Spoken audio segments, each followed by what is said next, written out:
हातात हाय आपलं बॅनर, आपली हवा आहे इंडिया भर.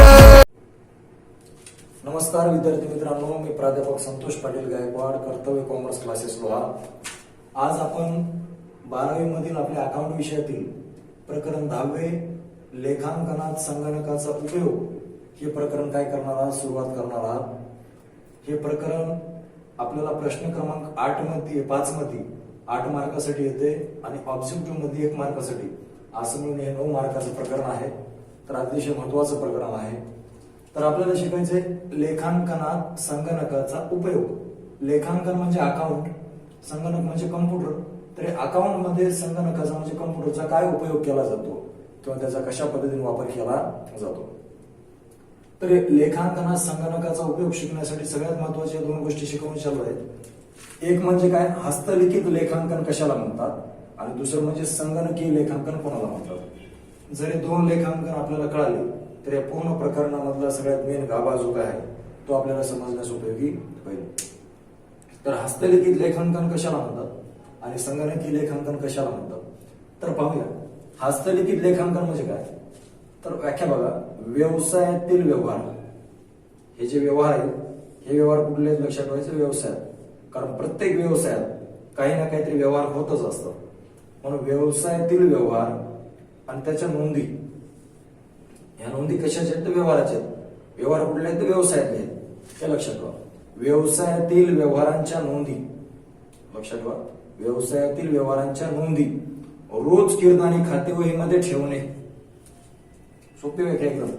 कुठल्या व्यवसायातील, कशाच्या, व्यवहाराच्या काय नोंदी, व्यवसायातील व्यवहारांच्या नोंदी रोज किर्द व खातेवहीच्या स्वरूपात ठेवणे म्हणजेच हस्तलिखित लेखांकन होय. हस्तलिखित म्हणजे आपल्या हाताने लिहायचं, त्याच्यामध्ये बिलकुल संगणकाचा काय केला जात नाही, वापर केला जात नाही. आपण व्यवसायातील व्यवहारांच्या नोंदी, लक्षात ठेवा, नोंदी कुठल्या, व्यवहाराच्या, व्यवहार कुठले, व्यवसायातील. मग व्यवसायातील व्यवहारांच्या नोंदी रोज किर्द किंवा खातेवही यांच्या स्वरूपात ठेवणे म्हणजेच हस्तलिखित लेखांकन होय. ओके, मग हस्तलिखित लेखांकन तुम्हाला कळालं असेल तर व्याख्या आहे. व्यवसायातील व्यवहारांच्या नोंदी, व्यवसायातील व्यवहारांच्या नोंदी रोज किर्द व खातेवहीच्या स्वरूपात ठेवणे म्हणजेच हस्तलिखित लेखांकन होय. आता ह्याचीच व्याख्या संगणकीय लेखांकनाची कशी सांगता येते, तर लक्षात महत्वाचं तेच गोष्टी आहेत. व्यवसायातील व्यवहारांच्या नोंदी कशा कशा ठेवली आपण, रोज किर्द व खातेवहीच्या स्वरूपात ठेवणं म्हणजे हस्तलिखित लेखांकन आहे. लक्षात ठेवा, रोज किर्द व खातेवहीच्या स्वरूपात ठेवायच्या. इथं काय, व्यवसायातील व्यवहारांच्या नोंदी म्हणजे याच व्यवसायातील व्यवहाराच्याच आणि नोंदीला नोंदीच. इथं रोज किर्द तर खातेवही ठेवायच्या होत्या, इथं फक्त रोज किर्द खातेवहीमध्ये न ठेवता इथं आज्ञावलीमध्ये ठेवायच्यात. कशामध्ये ठेवायच्यात, आज्ञावलीमध्ये. आज्ञावली म्हणजेच काय, सॉफ्टवेअर. तर सॉफ्टवेअर मध्ये ठेवणे म्हणजेच काय आहे, संगणकीय लेखांकन. दोन्हीमध्ये फरक असा आहे. इथं नोंदी कशा ठेवतात, रोज किर्द व खातेवही ठेवतात, आणि इथं कशामध्ये ठेवतात तर आपल्या आज्ञावली म्हणजे सॉफ्टवेअर मध्ये ठेवल्या जातात. दोन्हीची व्याख्या कळली असं मग तुम्हाला.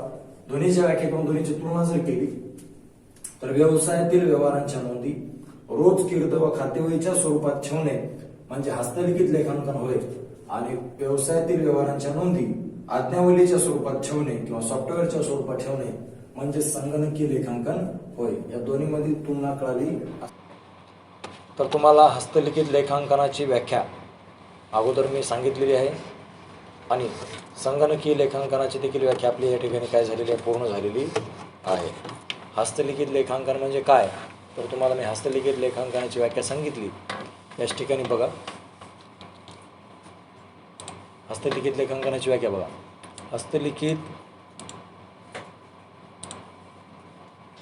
हस्तलिखित लेखांकन ही अशी प्रक्रिया आहे की ज्याद्वारे आपल्याला व्यवसायातील प्रत्येक व्यवहारांच्या रोजकिर्द व खातेवही स्वरूपात नोंदी ठेवाव्या लागतात. आम्ही तुम्हाला आधीच व्याख्या सांगितली, त्याची व्याख्या अशीच सांगितली की व्यवसायातील व्यवहारांच्या नोंदी, व्याख्या सांगताना सांगितलं तुम्हाला, व्यवसायातील व्यवहारांच्या नोंदी कशातील, हे व्यवसायातील कशाच्या, व्यवहाराच्या, काय तर नोंदी हे लक्षात ठेवा, हे 3 शब्द लक्षात ठेवा. व्यवसायातील व्यवहारांच्या नोंदी रोज कीर्द व खातेवहीच्या स्वरूपात ठेवणे म्हणजेच काय होय? हस्तलिखित लेखांकन होय. मग आता हस्तलिखित लेखांकन झाल्याच्या नंतर इकडं जर संगणकीय लेखांकन जर बघितलं तर संगणकीय लेखांकनाची व्याख्याच होती बघा.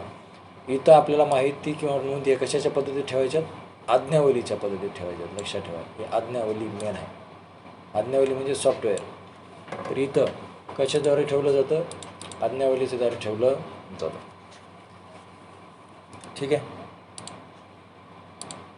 व्याख्या झाली होती आपली. व्याख्या काय होती? व्यवसायातील व्यवहारांच्या नोंदी रोज कीर्द व खातेवहीच्या स्वरूपात ठेवणे म्हणजे हस्तलिखित लेखांकन आहे. आणि इकडं व्यवसायातील व्यवहारांच्या नोंदी आज्ञावलीच्या स्वरूपात ठेवणे म्हणजे संगणकीय लेखांकन होय. पहिला पॉईंट झाल्याच्यानंतर दुसरा पॉईंट आहे बघा, आकडेमोड. आकडेमोड. तर आता आकडेमोडमध्ये सगळ्यात महत्त्वाचं लक्षात ठेवा, इथं बघा, हस्तलिखित लेखांकनामध्ये आकडेमोड म्हणजे जे काय आपल्याला काही बेरीज आहे किंवा वजाबाकी आहे, या दोघाला आकडेमोड म्हणायचं. आता बेरीज असो की वजाबाकी असो, ही आकडेमोड जी आहे ती काय होऊ शकते? आपल्याला प्रत्यक्षपणे लिहावी लागते. कशी लिहावी लागते? स्वतः लिहावी लागते प्रत्यक्षपणे. कशामध्ये? या हस्तलिखित लेखांकनामध्ये. म्हणून हस्तलिखित लेखांकनामध्ये आकडेमोड ही बेरीज असो वजाबाकी असो ही स्वतः लिहावी लागते.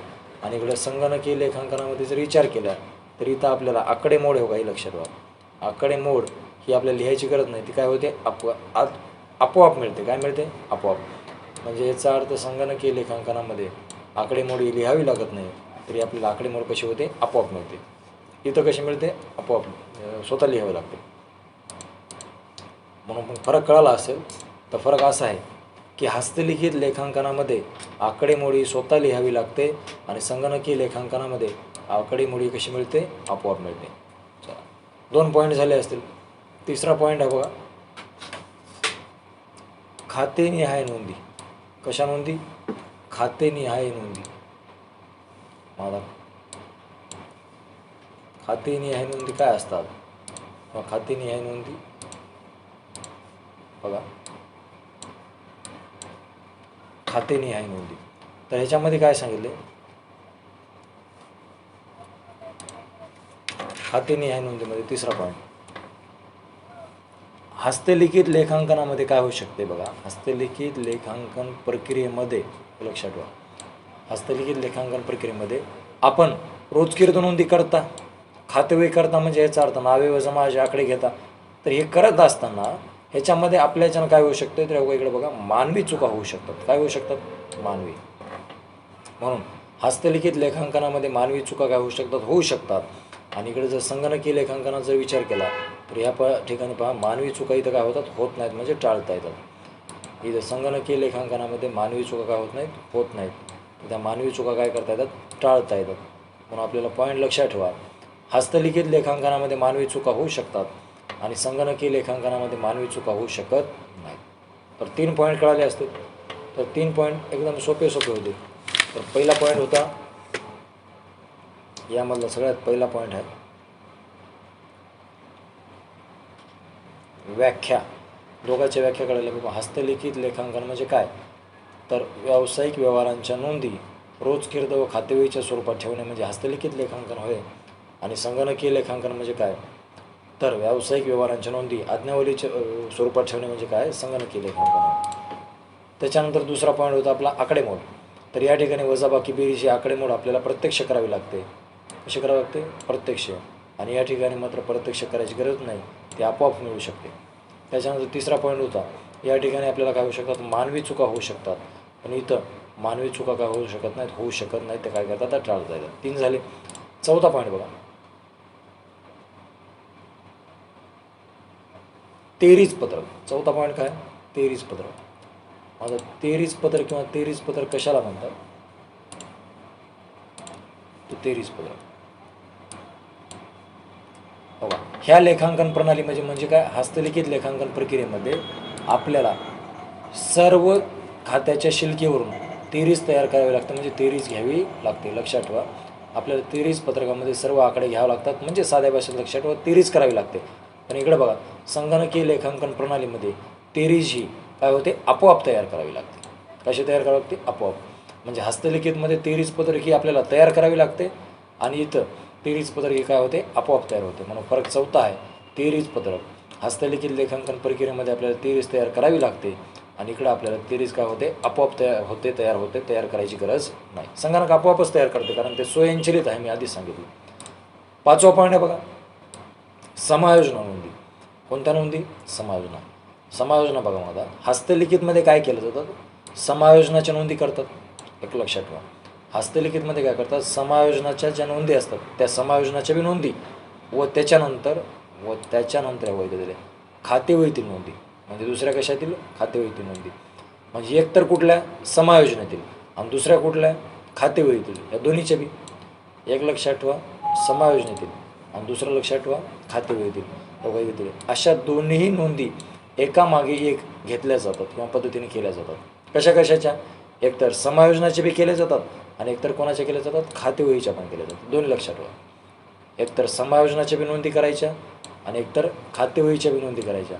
या दोन्हीच्या नोंदी कशात करतात? आपल्या हस्तलिखितमध्ये करतात. पण इकडे संगणकीयमध्ये बघा, संगणकीय लेखांकनामध्ये केवळ समायोजनाच्याच काय केल्या जातात? नोंदी केल्या जातात. फक्त कशाच्या करायच्या?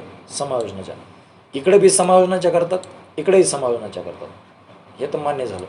दोन्हीकडे समायोजनाच्या करतात. पण इकडं खातेवहीच्या बी करतात. म्हणजे याचा अर्थ इथे दोघा जणाच्या हस्तलिखितमध्ये दोघाच्या, एक समायोजनाच्या दुसरं खातेवहीच्या, अशा दोघाच्या अशा दोन्ही बीचे. इथं तसं नाही. इथं संगणकीय लेखांकनामध्ये फक्त समायोजनाच्याच नोंदी केल्या जातात.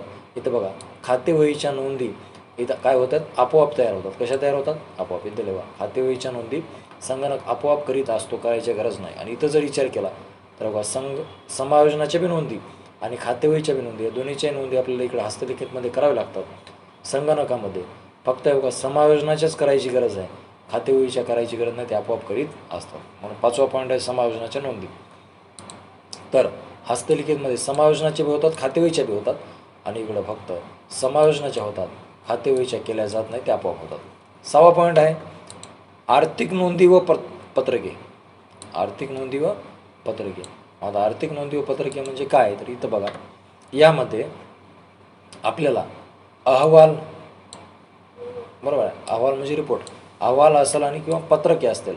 हे जे पत्रके असतात अहवाल व पत्रके हे आपल्याला काय करतात? काळजीपूर्वक प्रत्यक्ष बनवावे लागतात. काय करावं लागतात? बनवावे लागतात. मग लक्षात ठेवा आर्थिक नोंदी व पत्रके या ठिकाणी आपल्याला बनवावे लागतात. आणि जर इथे विचार केला तर संगणकीय लेखांकन प्रणालीमध्ये हे बघा संगणकीय लेखांकन प्रणालीमध्ये अहवाल अहवाल आपोआप तयार होतात. इथे आपल्याला स्वतः ते बनवावे लागतात. इकडे काय होतात? आपोआप तयार होतात. हे महत्त्वाचं आहे. म्हणून आर्थिक नोंदी या पॉईंटमध्ये लक्षात ठेवायचं. या ठिकाणी हस्तलिखित लेखांकन प्रक्रियेमध्ये आपल्याला अहवाल असो की पत्रके असो हे आपल्याला स्वतः ते बनवावे लागतात आणि इथं काय करावं लागतं? ते बनवावे लागतात. आणि जर इकडे विचार केला तर संगणकीय लेखांकन प्रणालीमध्ये कशामध्ये? संगणकीय लेखांकन प्रणालीमध्ये हे आर्थिक अहवाल हे आपल्याला बनवायची गरज नाही, ते काय होतात? आपोआपच तयार होतात. हे मग पॉईंट कळाला हे लक्षात ठेवा. ते पॉईंट झाले 6. इथं काय सांगितले त्याच्या पुढे? बाबा आर्थिक व्यवहारातील अहवाल व पत्रके इथं आपल्याला बनवावे लागतात, इकडे तयार होतात.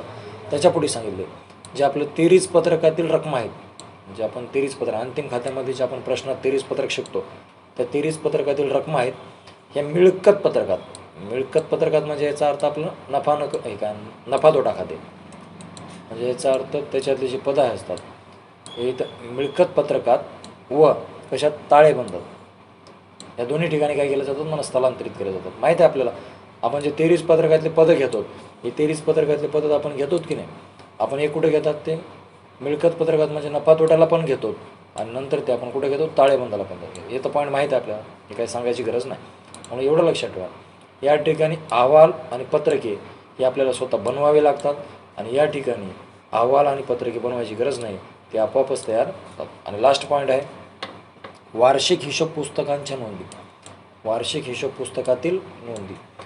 तर याच्यामध्ये लक्षात ठेवा इथे दिले या ठिकाणी खात्यांच्या शिल्लका किंवा खात्यातील शिल्लक रक्कम पुढील वर्षासाठी काय केली जाते? स्थलांतरित केली जाते.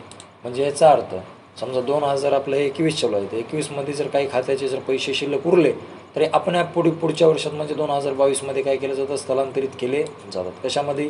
हस्तलिखितमध्ये. आपण लक्षात ठेवायचं, हस्तलिखितमध्ये या वार्षिक हिशोब पुस्तकाच्या नोंदी असतात. या नोंदी पुढील वर्षात काय केलं जातं, स्थलांतरित केल्या जातात. इथं दिले पुढील वर्षासाठी काय केलं जातं, स्थलांतरित केले जातात. हे कुठं? हस्तलिखितमध्ये. पण इथं बघा, संगणकीय लेखांकन प्रणालीमध्ये पुढील आर्थिक वर्षासाठी आपल्याला काय करायची गरज नाही, काय आपोआप स्थलांतरित होतात. म्हणजे काय होतात? आपोआप स्थलांतरित होतात. इथं आपल्याला स्थलांतरित करावे लागतात, इथं आपोआप स्थलांतरित होतात. म्हणून वार्षिक हिशोब पुस्तकांच्या ज्या नोंदी असतात हे हस्तलिखितमध्ये आपल्याला स्थलांतरित पुढच्या वर्षात करावे लागतात आणि इथं ते पुढील वर्षात काय होतात, आपोआप स्थलांतरित होतात. तर अशा पद्धतीने हे आपल्याला 8 मार्कासाठी येणारा फरक या ठिकाणी समजला असेल. एकदम सोपा फरक होता. पहिली होती व्याख्या दोन्ही पॉईंट सांगितलं. दुसरा होता आकडेमोड. या ठिकाणी आकडेमोड आपल्याला प्रत्यक्ष लिहावी लागते. या ठिकाणी आकडेमोड काय होते, आपोआप मिळते. दुसरा पॉईंट होता खातेनिहाय नोंदी. याच्यामध्ये सांगितलं इथं मानवी चुका होऊ शकतात हस्तलिखितमध्ये, इकडं मानवी चुका होऊ शकत नाहीत. मानवी चुका काय करतात, टाळता येतात. चौथा पॉईंट होता यामध्ये 33 पत्रक आपल्याला स्वतः तयार करावी लागते. वैध आहे, 33 पत्रक आपल्याला इथं तयार करावी लागते, घ्यावी लागते. इथं 33 कसे होते, आपोआप तयार होते, ती करायची गरज नाही. पाचवं, या ठिकाणी समायोजनाच्या व खातेवहीच्या या दोघांची नोंदी घ्याव्या लागतात. दोन्ही नोंदी सांगितल्या. इथं फक्त आपल्याला समायोजनाच्याच नोंदी घ्यायला सांगितलेलं आहे, खातेवहीच्या घ्यायची गरज नाही, ते आपोआप होतात म्हणे. त्याच्यानंतर 6वा पॉईंट होता आर्थिक नोंदी. याच्यामध्ये सांगितलं बाबा की आपल्याला या ठिकाणी बाबा अहवाल पत्रके हे आपल्याला काय करतात, प्रत्यक्षपणे बनवावे लागतात. अहवाल व पत्रके काळजीपूर्वक ते प्रत्यक्ष बनवावे लागतात. आणि या ठिकाणी सांगितलं बघा आपल्याला अहवाल, आपल्याला काय अहवाल या ठिकाणी आपोआप तयार होतात, ते बनवायची काही नाही गरज नाही. इथं बनवावं लागतात, इथं गरज नाही, आपोआप होतात ते, कारण ते स्वयंचलित आहे. आणि लास्ट आहे वार्षिक हिशोब पुस्तकात नोंदी. तर या ठिकाणी सांगितलं आपल्याला जे चालू वर्षातल्या शिल्लक असतात ज्या काही, ते आपल्याला बघायचं पुढील वर्षासाठी काय करावं लागतं, स्थलांतरित केल्या जातात, कराव्या लागतात. आणि याच इथं सांगितलं आपल्याला ते आपोआप स्थलांतरित होतात. त्या शिल्लक पुढील वर्षाचे काय करायची गरज नाही, स्थलांतरित करायची गरज नाही, ते आपोआप स्थलांतरित होतात. तर अशा पद्धतीने हे फरक समजला असेल. या ठिकाणी एवढं सांगतो. आणि आपण आता उरलेला फरक पूर्ण तुमच्या वहीमध्ये लिहून घ्यावा आणि उद्याच्या पिरियडसाठी सगळेजण काय करू शकता, आपण अभ्यास करू शकतो. धन्यवाद. हे आम्ही पंख पसरुनी उंच झेप घेतली, भरभराट आणली, वेस नवी गाठली. शिक्षणास रुजवुनी, उद्योगास फुलवुनी, कष्टाने घामाने